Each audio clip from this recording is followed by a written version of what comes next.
പിതാവിന്റെയും പുത്രന്റെയും പരിശുദ്ധാത്മാവിന്റെയും നാമത്തിൽ ആമേൻ. എന്റെ പ്രിയപ്പെട്ടവരെ, ഇന്ന് ആഗസ്റ്റ് 8 ശനിയാഴ്ച. അമ്മേ പരിശുദ്ധ അമ്മേ, അമ്മേ പരിശുദ്ധമേ, ദൈവമാതാവേ, കൃപാസനത്തിലൂടെ ഞങ്ങൾക്കും ഞങ്ങളുടെ ദേശത്തിനും അമ്മ മധ്യസ്ഥം തേടി തന്ന എല്ലാ അനുഗ്രഹങ്ങൾക്കും കൃപകൾക്കും ഞങ്ങളിപ്പോൾ ഹൃദയം നിറഞ്ഞ നന്ദി പറയുന്നു. അമ്മേ പരിശുദ്ധമേ, ദൈവമാതാവേ, 2004 ഡിസംബർ 7 ഉച്ചകഴിഞ്ഞ് 2:30 കൃപാസനത്തിൽ സംഭവിച്ച അമ്മയുടെ പ്രത്യക്ഷപ്പെടലിനെക്കുറിച്ച് തിരുസഭയ്ക്ക് സമർപ്പിച്ചിരിക്കുന്ന പഠനരേഖകളുടെ മേൽ സഭാത്മകമായ പഠനം ആരംഭിക്കുവാൻ ഞങ്ങൾ പ്രാർത്ഥിക്കുന്നു. അമ്മേ പരിശുദ്ധമേ, ഭൂസ്വർലോകങ്ങളുടെ രാജ്ഞിയായ അങ്ങേയ്ക്ക് ഭൗമസംരക്ഷണത്തിനായി പ്രപഞ്ചപ്രകൃതിയെ തന്നെ തിരുസഭ പ്രതിഷ്ഠിക്കുവാൻ ഈ പ്രത്യക്ഷീകരണം വഴി ഇടയാക്കണമേ. പരിശുദ്ധമേ, ജപമാല മാതാവേ, സകല പ്രാർത്ഥനയോടും ചേർത്ത് ഞങ്ങളിപ്പോൾ പ്രാർത്ഥിക്കുന്ന ഈ കുടുംബത്തിന്റെ പ്രത്യേക നിയോഗം പറ മക്കളെ.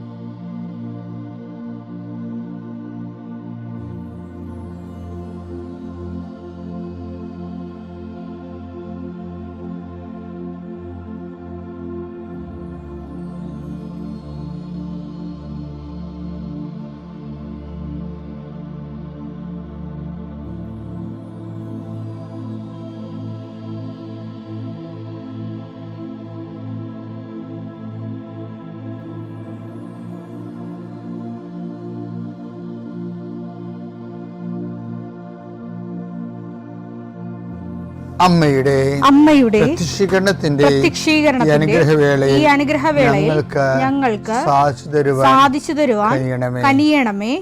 ആമേൻ. വിശ്വാസ പ്രമാണം. സർവശക്തനായ പിതാവും ആകാശത്തിന്റെയും ഭൂമിയുടെയും സൃഷ്ടാവുമായ ദൈവത്തിൽ ഞാൻ വിശ്വസിക്കുന്നു. അവിടുത്തെ ഏകപുത്രനും ഞങ്ങളുടെ കർത്താവുമായ ഈശോമിശിഹായിലും ഞാൻ വിശ്വസിക്കുന്നു. ഈ പുത്രൻ പരിശുദ്ധാത്മാവിനാൽ ഗർഭസ്ഥനായി കന്യകാമറിയത്തിൽ നിന്ന് പിറന്ന് പൊന്തിയോസ് പീലാത്തോസിന്റെ കാലത്ത് പീഡകൾ സഹിച്ച് കുരിശിൽ തറയ്ക്കപ്പെട്ട് മരിച്ച് അടക്കപ്പെട്ട് പാതാളങ്ങളിൽ ഇറങ്ങി മരിച്ചവരുടെ ഇടയിൽ നിന്ന് 3-ാം നാൾ ഉയർത്ത് സ്വർഗത്തിലേക്ക് എഴുന്നള്ളി സർവശക്തിയുള്ള പിതാവായ ദൈവത്തിന്റെ വലതുഭാഗത്തിരിക്കുന്നു. അവിടെ നിന്ന് ജീവിക്കുന്നവരെയും മരിച്ചവരെയും വിധിക്കുവാൻ വരുമെന്നും ഞാൻ വിശ്വസിക്കുന്നു. പരിശുദ്ധാത്മാവിലും ഞാൻ വിശ്വസിക്കുന്നു. വിശുദ്ധ കത്തോലിക്കാ സഭയിലും പുണ്യവാന്മാരുടെ ഐക്യത്തിലും പാപങ്ങളുടെ മോചനത്തിലും ശരീരത്തിന്റെ ഉയർപ്പിലും നിത്യമായ ജീവിതത്തിലും ഞാൻ വിശ്വസിക്കുന്നു. ആമേൻ. സ്വർഗ്ഗസ്ഥനായ ഞങ്ങളുടെ പിതാവേ, അങ്ങയുടെ നാമം പൂജിതമാകണമേ. അങ്ങയുടെ രാജ്യം വരണമേ. അങ്ങയുടെ തിരുമനസ് സ്വർഗത്തിലെ പോലെ ഭൂമിയിലും ആകണമേ. അന്നു വേണ്ടുന്ന ആഹാരം ഇന്ന് ഞങ്ങൾക്ക് തരണമേ. ഞങ്ങളോട് തെറ്റ് ചെയ്യുന്നവരോട് ഞങ്ങൾ ക്ഷമിക്കുന്നത് പോലെ ഞങ്ങളുടെ തെറ്റുകൾ ഞങ്ങളോടും ക്ഷമിക്കണമേ.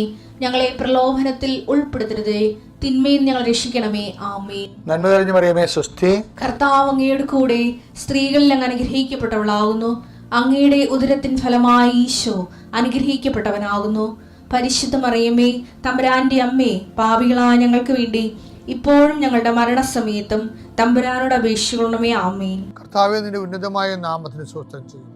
കർത്താവേ, ഇന്ന് യാത്ര ചെയ്യുന്നവരെ അവരുപയോഗിക്കുന്ന രേഖകൾ, ഓരോ രേഖകളെയും ഞാൻ കർത്താവിന് സമർപ്പിക്കുന്നു.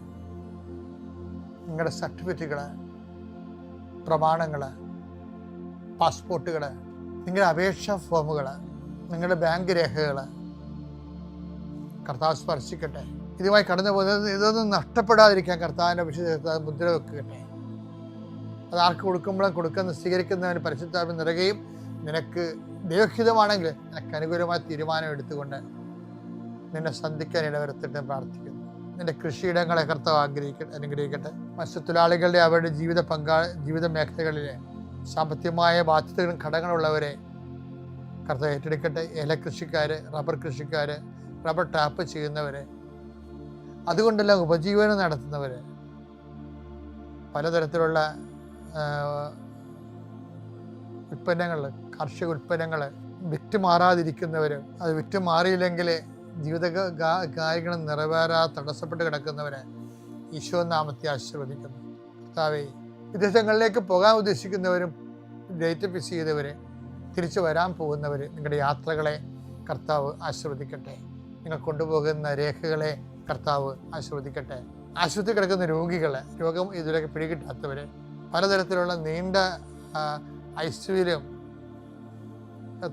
നീണ്ട ദിവസങ്ങൾ താമസിക്കുന്നവർ, സാമ്പത്തികമായ ബാധ്യതകളാൽ വലിയ ജപ്തി നടപടിയൊക്കെ വരാൻ പോകുന്നവരും, എന്നിട്ട് അതിലൂടെ കടന്നു പോകുന്നവർ, അവർക്ക് എത്രയും വേഗം ഒരു പോംവഴി കിട്ടാൻ പരിശുദ്ധ മാതാവ് ആശീർവദിക്കട്ടെ.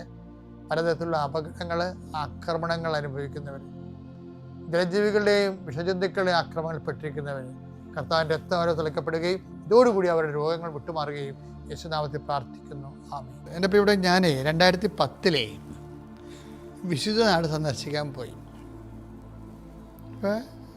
ജോർദാനിൽ ഇറങ്ങി ജോർദാനിൻ്റെ അതിർത്തിയിൽ നിന്ന് ഇസ്രയേലിൻ്റെ അതിർത്തിയിലേക്ക് പോകാനുള്ള യാത്രയാണ്. അപ്പോൾ മൊവാബ് മലയുടെ മുകളിൽ വന്ന് മൊവാബ് മലയുടെ മൊവാബ് മലയുടെ താഴ്വരകളിൽ ആണ് മോസസിനെ അടക്കിയിരിക്കുന്നത്. എവിടെയാണെന്ന് അടക്കിയിരിക്കണമെന്ന് അറിയത്തില്ല. താഴ്വരയിൽ എവിടെയാണ് ഇന്നും കണ്ടുപിടിച്ചിട്ടില്ല മോസസിൻ്റെ ശവകുടീരം. അപ്പോൾ അവിടെ പക്ഷേ ഈ മൊവാബിൻ്റെ മലയിൽ, ആ മലയുടെ മുകളിൽ നിന്ന് നമ്മൾ പടിഞ്ഞോട്ട് നോക്കുമ്പോൾ ഇത് കർത്താവിൻ്റെ വാഗ്ദാന നാട് കാണാം നമുക്ക്. മോസസ് അവിടെ നിന്നാണ് വാഗ്ദാന നാട് കണ്ടത്. അവിടെ വെച്ച് മരിച്ചു പോവുകയും ചെയ്ത് വാഗ്ദാന നാട്ടിൽ പ്രവേശിക്കാൻ ഒത്തില്ല. പക്ഷെ അവിടെ വെച്ച് ആ മൊവാബിൻ്റെ ആ മരുഭൂമി പ്രദേശത്ത് വെച്ച് ഒത്തിരി പേര് ഈ ആഗ്നേയ സർപ്പങ്ങൾ കൊത്തി, അതെല്ലാം മോഹാലസ്യപ്പെട്ടു. കുറേ പേര് മരിച്ചു, കുറേ പേര് മോഹാലസ്യപ്പെട്ടു. ഈ മോഹാലസ്യപ്പെട്ടവരെല്ലാം മോസസ് കണ്ണീരോടെ വന്ന് കർത്താവിൻ്റെ മുമ്പിൽ പറഞ്ഞു, ആഗ്നേയ സർപ്പങ്ങൾ, മരുഭൂമിയിലെ തീപ്പാമ്പ് എന്ന് പറയുന്നത് നമുക്ക് ഞാൻ നേരിട്ട് കണ്ടിട്ടില്ല, അണലിയാണ് സാധനം. അതിങ്ങനെ ഇങ്ങനെ നമ്മുടെ ഈ ബാനുവൽ പ്ലാന്റൊക്കെ കാണാം. അതിങ്ങനെ ഉടൽ കൊണ്ട് ഇങ്ങനെ വിറപ്പിച്ച് അത് മണ്ണിൽ പൂണ്ടിരിക്കും. മണ്ണ് വന്നുമ്പോൾ അതിൻ്റെ മൂക്ക് കാണുന്ന മാത്രം ഇതിൻ്റെ മുകളിൽ കാണും. മണ്ണിൻ്റെ നിറമായതുകൊണ്ട് നമ്മൾ കാണത്തില്ല. നമ്മൾ അടുത്തേക്ക് പ്രാണികളും പക്ഷികളൊക്കെ ചെല്ലുമ്പോൾ അത് പിടിച്ച് തിന്നും. മനുഷ്യരാണെങ്കിൽ അതിനെ കൊത്തും. ആഗ്നേയ സർപ്പങ്ങളിങ്ങനെ ഇവരെല്ലാം കൊത്തി. അപ്പം നേരത്തെയും ഈ ആഗ്നേയ സർപ്പങ്ങളൊക്കെ ഉണ്ടായിരുന്നെങ്കിൽ ഇവരെ കൊത്തിയിട്ടില്ലായിരുന്നു. ഇവർ ദൈവത്തിനെതിരെ പിറുപിറുത്ത ആൾക്കാരെയാണ് കൊത്തിയത്. കുറേ പേര് മരിച്ചുപോയി, കുറേ പേര് മോഹാലസ്യപ്പെട്ട്. മോസസിന് മനസ്സിലായി ഇത് അവസാനം വാഗ്ദാനമായിട്ട് ചെല്ലുമ്പോൾ ആളുണ്ടാകത്തില്ലെന്ന്. മോസസ് സങ്കടത്തോട് ദൈവത്തോട് പറഞ്ഞു, ആഗ്നേയ സർപ്പം ഒത്തിരി പേര് മരിച്ചെന്ന് പറഞ്ഞപ്പോൾ മോസസ് മനസ്സിലായി ഇനി ദൈവക്രോധമാണ് വന്നിരിക്കണത്, പിറുപിറുത്തന്മാരെല്ലാം തട്ട് കിട്ടുമെന്നുള്ള മോസസിന് ഉറപ്പായി.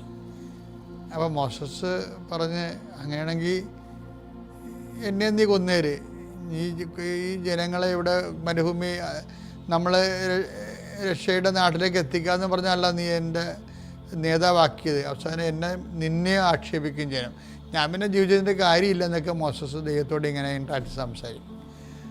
അപ്പോൾ മോസസിനോട് പറയും, നീ ഒരു പണി ചെയ്യും, ഒരു പിത്തള കൊണ്ടൊരു സർപ്പം ഉണ്ടാക്കുക. സർപ്പദംശനമേറ്റ ആൾക്കാർ അതിനെ കാണുമ്പോൾ അതൊരു വടിയിൽ ഉയർത്തി നിർത്തണം. അതിനെ കണ്ടാൽ സർപ്പദംശനം വന്ന ആൾക്കാർ രക്ഷഭാഗം ഒരു മീഡിയ ഉപയോഗിച്ചതാണ്. ദൈവത്തിന് വേണമെങ്കിൽ സാരമില്ല, ഞാൻ കൽപ്പിക്കുന്നു, ദംശനമേറ്റ ആൾക്കാരെല്ലാം ജീവിക്കട്ടെ എന്ന് പറഞ്ഞാൽ ജീവിക്കാനേ ഉള്ളൂ. അപ്പം ദൈവം അവിടെ ഒരു ദൃശ്യമായ മനുഷ്യനെ എല്ലാവർക്കും മനസ്സിലാകാൻ വേണ്ടി ദൃശ്യമായൊരു അടയാളങ്ങൾ കാണിച്ചു. ഇപ്പം നമ്മൾ കാശുരോഗം ധരിക്കണ ആ ഉദ്ദേശത്തിലാണ്. ഒരു അടയാളമായിട്ടാണ്, വിശ്വാസത്തിൻ്റെ അടയാളം. വിശ്വാസത്തിൻ്റെ പലതരത്തിലുള്ള അടയാളം കൊണ്ടാലും ഒരു അടയാളമാണ് ഇത്. അവിടെ പക്ഷേ ഇത് അതിമനോഹരമായിട്ട് കുരിശേൽ ഈ പാമ്പ് ബ്രാസ് കൊണ്ട്, പിത്തള കൊണ്ട് ഒരു വലിയ പാമ്പ് ഈ കുരിശേൽ ഇങ്ങനെ പൊളഞ്ഞ് മറിഞ്ഞ് കിടക്കണത് അവിടെ ഒരു ഭയങ്കര രൂപമുണ്ട്. നമ്മൾ യൂട്യൂബിൽ അടിച്ചാൽ കാണാൻ പറ്റും. നല്ല രസമാണ്. അതിൻ്റെ ഓർമ്മയ്ക്ക് വെച്ചിരിക്കുകയാണ്. അവിടെ വെച്ച് മോശം മരിക്കുകയും ചെയ്യും, മോശത്തിനകത്ത് താഴ്വരെ അടക്കുകയും ചെയ്യും. പിന്നെ ജോഷുവയാണ് ഇവരെയും കൊണ്ട് പടിഞ്ഞോട്ട് പോണത്. പടിഞ്ഞോട്ട് പോകുമ്പോൾ ജോഷുവ കുറേ എങ്ങനെ ചത്തുകെട്ട് തീർന്നേ. പിറുപിറുത്തവന്മാരെല്ലാം ദൈവിക പദ്ധതിക്കെതിരെ പിറുപിറുത്തവന്മാരെല്ലാം 40 കൊല്ലമായിട്ട് ഇവർ ഈ അതായത് അശുദ്ധ രക്തം ഒഴുകിപ്പോകാൻ ദൈവം എടുത്ത സമയമാണ് 40 കൊല്ലം.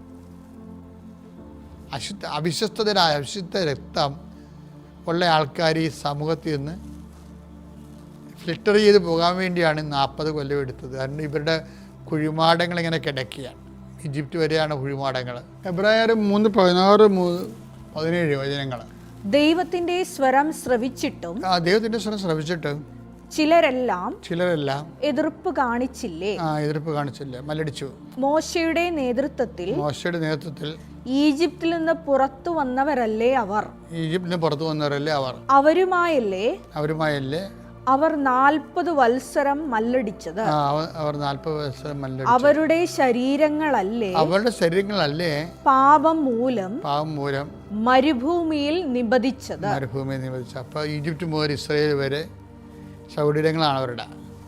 ഇതിൻ്റെ വിഷയം എന്ന് പറയുന്നത് അവസാനം ഫിൽട്ടർ ചെയ്തിട്ട് ലാസ്റ്റ് ഫിൽട്ടറിങ് വരുന്നുണ്ട്. എന്താ പറയുന്നത്? അത് ജോഷുവയുടെ ഫിൽട്ടറാണ്. ജോർദാൻ നദി കടന്നു കഴിയുമ്പോഴും വീണ്ടും ഫിൽട്ടറിങ് വരികയാണ്. എന്താ പറയണത്? നമ്മൾ ജോർദാനിലേക്ക് കടക്കാൻ പോവുകയാണ്. വാഗ്ദാന പേടകം ജോർദാൻ കടന്നിക്കരെ എത്തിയിരിക്കുന്നു. ഇനി മിനിറ്റുകൾ മാത്രമേ ഉള്ളൂ. കർത്താവ് നമുക്ക് നൽകിയ വാഗ്ദാന പേടകം 40 വർഷത്തെ യാത്ര, നമ്മുടെ പിതാക്കന്മാർ ആരംഭിച്ച യാത്ര ഇവിടെ പരിസമാപ്തിയാകുകയാണ്. എനിക്ക് നിങ്ങളോട് ലാസ്റ്റായിട്ട് ഒന്നേ പറയാനുള്ളൂ. ദൈവത്തിൽ അവിശ്വസ്ത കാണിച്ചവരുടെ കുഴിമാടങ്ങളാണ് അവിടെ നിന്ന് ഇവിടം വരെ ഒരു വഴിക്കല്ല് പോലെ കിടക്കുന്നത്. ഇപ്പോൾ ഒന്ന് മാത്രമേ എനിക്ക് പറയാനുള്ളൂ. ഇനിയും നിങ്ങൾക്ക് പിതാക്കന്മാരെ പോലെ മല്ലടിച്ച് നദിക്കക്കരെയുള്ള ദേവന്മാരുടെ അടുത്തേക്ക് പോകാൻ ഉദ്ദേശമെന്നുണ്ടെങ്കിൽ നിങ്ങളിപ്പോൾ തീരുമാനമെടുക്കണം. വാഗ്ദാന നാട്ടിൽ നിങ്ങൾക്ക് സ്പേസില്ലെന്ന് പറയും. പക്ഷെ ഞാനും എൻ്റെ കുടുംബവും കർത്താവിനെ മാനിക്കും. അവ ലാസ്റ്റ് ഫിൽട്ടറിങ് ആണത്. കാരണം ദൈവത്തോടും ദൈവത്തിൻ്റെ വചനത്തോടും വിശ്വസ്തോടും മാത്രമേ വാഗ്ദാനം പ്രാപിക്കത്തുള്ളൂ. ജോഷുവ 24:15 കർത്താവിനെ സേവിക്കുന്നതിന് മനസ്സില്ലെങ്കിൽ നദിക്കക്കരെ നിങ്ങളുടെ പിതാക്കന്മാർ സേവിച്ച ദേവന്മാരെയോ നിങ്ങൾ വസിക്കുന്ന നാട്ടിലെ അമോര്യരുടെ ദേവന്മാരെയോ ആരെയാണ് സേവിക്കുന്നത് എന്ന് വെച്ചാൽ ഇന്ന് തന്നെ തീരുമാനിക്കുക.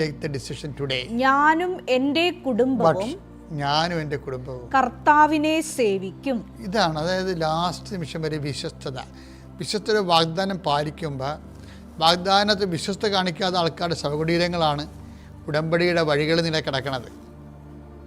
നിങ്ങൾക്ക് ഉടമ്പടി നിങ്ങൾ നോക്കിക്കഴിഞ്ഞാൽ മനസ്സിലാകും. ഉടമ്പടിയിൽ വിശ്വസ്ത പാലിക്കാതിരുന്നവരുടെ നിയോഗങ്ങളിലെ ചത്തുമരന്നിരിക്കണം നമുക്ക് കാണാം അറ്റം വരെ. നമ്മുടെ മുമ്പിൽ ഒരു ഓപ്ഷനേ ഉള്ളൂ. ഒന്നെങ്കിലും വിശ്വസ്തരാകുക, അല്ലെങ്കിൽ ഉടമ്പടി അവസാനിപ്പിക്കുക. ഇപ്പം എന്താ വിഷയം എന്ന് വെച്ച് കഴിഞ്ഞാൽ, വിശ്വസ്തരാകാൻ വേണ്ടി നമ്മൾ വാഗ്ദാനം എപ്പോഴും പ്രാപിക്കുന്നത് വിശ്വസ്തരുടെ അടിസ്ഥാനത്തിലാണ്. പക്ഷെ അത് നമ്മൾ പറയുന്ന ഈ 6 കാര്യം മാത്രമായിരിക്കത്തില്ല. ദൈവത്തിന് മനസ്സിടങ്ങി, ദൈവത്തിന് പ്രിയങ്കരനായി, ദൈവത്തിന് വിലപ്പെട്ടവനായി, ദൈവത്തിന് ബഹുമാനായി ഒരാൾ തോന്നിയാൽ ദൈവം ഓരോ നിമിഷവും നമുക്ക് ഫീൽ ചെയ്യും. നമുക്ക് തന്നെ തോന്നും, ദൈവം എന്നെ പ്രിയങ്കരൻ, എനിക്ക് ദൈവത്തിന് എന്നെ ഇഷ്ടപ്പെട്ടിട്ടുണ്ടെന്ന് നമുക്ക് തോന്നും. കാര്യം A to Z കാര്യങ്ങൾ ദൈവം ഇടപെടും. പിതാവിൻ്റെയും പുത്രൻ്റെയും പരിശുദ്ധാത്മാവിൻ്റെയും നാമം.